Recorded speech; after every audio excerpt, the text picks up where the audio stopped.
Buen día. Este equipo está conformado por mis compañeros Sara, Minandi, César, Jessica y un servidor, Raúl Giovanni. Y nosotros vamos a presentar el tema de metodología para la creación e innovación de las estructuras organizacionales. Cuando hablamos de una estructura organizacional, hablamos de lo importante que es la planeación. Y es por eso que se tiene que seguir una metodología para conseguir un proceso exitoso. Iniciando con el primer tema, que es la planeación del estudio. Este es el segundo paso para realizar un estudio organizacional y consiste en precisar su naturaleza, alcance y requerimientos técnicos, es decir, establecer términos de referencia para orientar su ejecución. Y los pasos para la planeación del estudio radican en la determinación del factor del estudio, las fuentes del estudio, que también pueden ser internas o externas, la definición del objetivo del estudio, la investigación preliminar, lineamientos para orientar la investigación, así como también el contenido de la investigación, que es muy importante, la preparación del proyecto de estudio y también otros pasos como la propuesta técnica y el programa de trabajo. También en estos pasos está la autorización para realizar el estudio, la integración del equipo del estudio y finalmente la capacitación del equipo. Para mencionar un ejemplo o como un ejemplo, tenemos que toda empresa ha tenido una planeación estructural, o sea, ha tenido una planeación de su estructura organizacional, lo cual les permite innovar para alcanzar el éxito.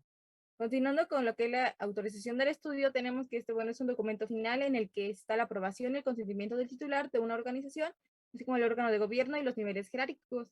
Esto para que pueda ponerse en marcha dentro de una organización y tenga validez debe de constar de firmas que sean autógrafas de las autoridades.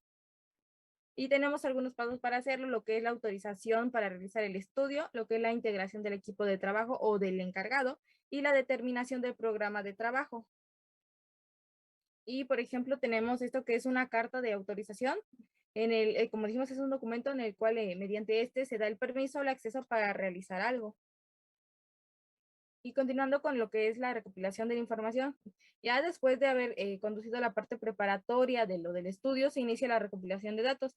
Este dice que deberá dirigirse al registro de aquellos hechos o que permita conocer y analizar lo que realmente sucede en la unidad o el tema en el que se investigue.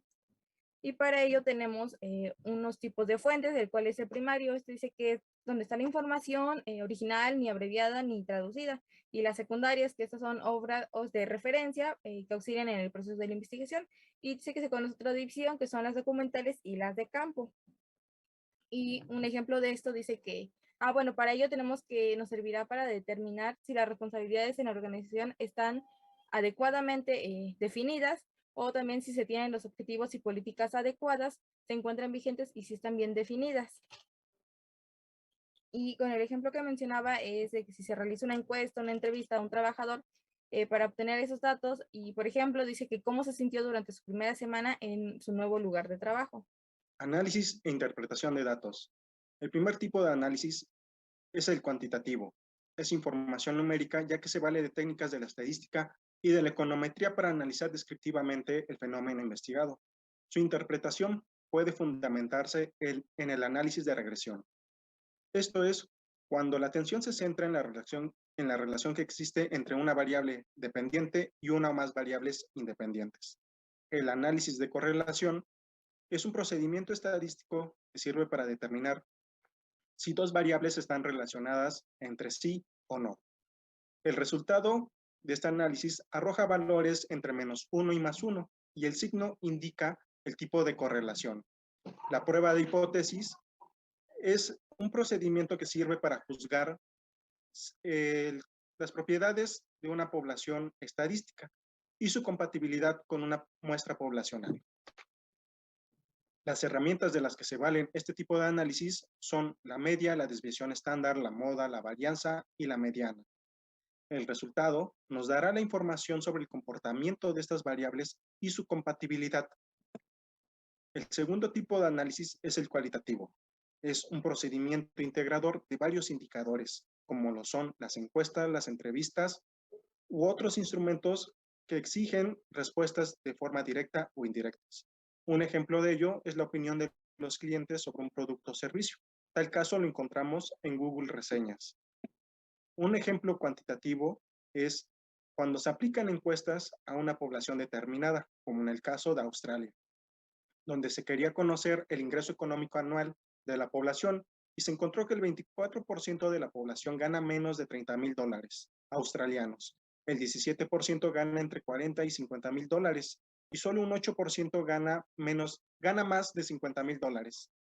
El 51% prefirió no mencionar su ingreso, es decir, el resto de la población. Por lo tanto, quienes ganan más de 50 mil dólares son aquellas personas que tienen una licenciatura y una maestría concluida. Continuando con el punto 5.5, que es la elaboración y planteamiento de la propuesta, esta comprende dos fases. La primera fase, que es el análisis estratégico de la empresa, y la segunda fase, que es el diseño. Estas a su vez se subdividen en dos etapas cada una.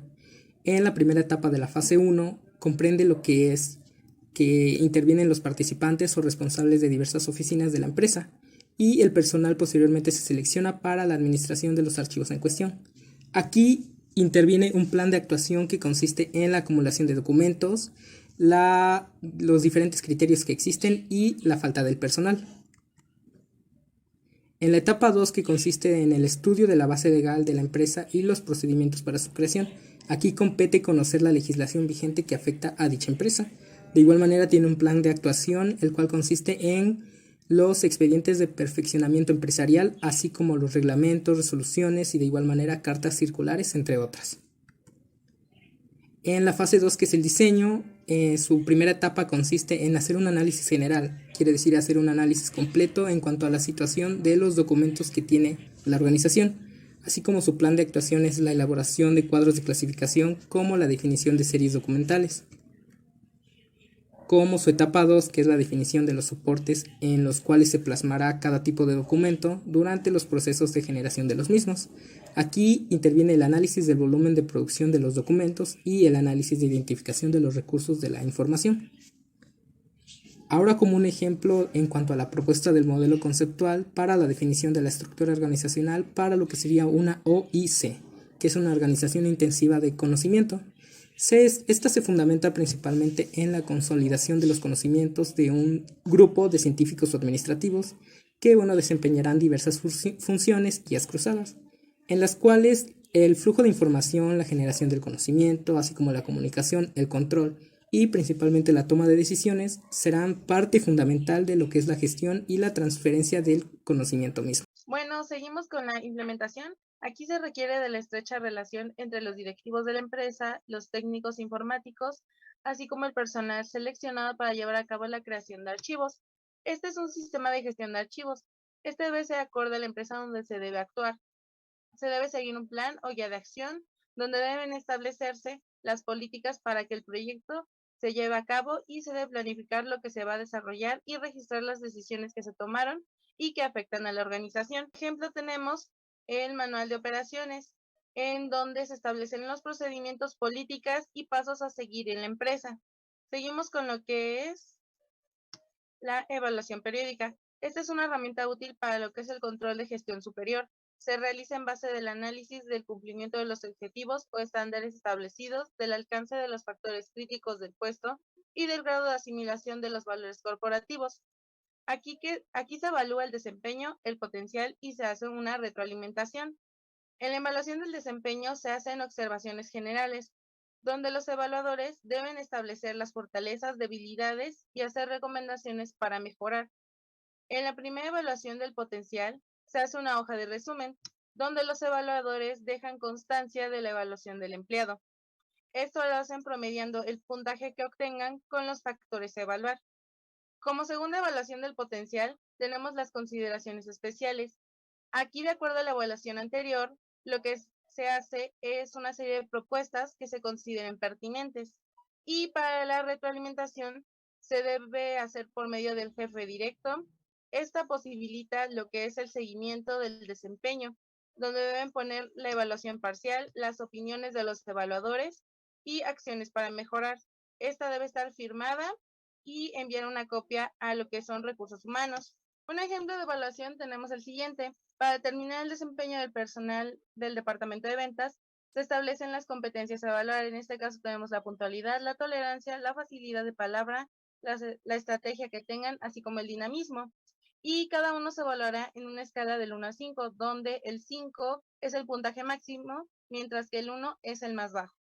Todos estos temas los podemos concluir en que la planeación es fundamental cuando se trata de una organización, y conocer todos estos pasos y todos estos métodos es de suma importancia para que se pueda llevar a cabo un estudio organizacional y que al final todo pueda ser controlado de una manera exitosa. Muchas gracias por su atención.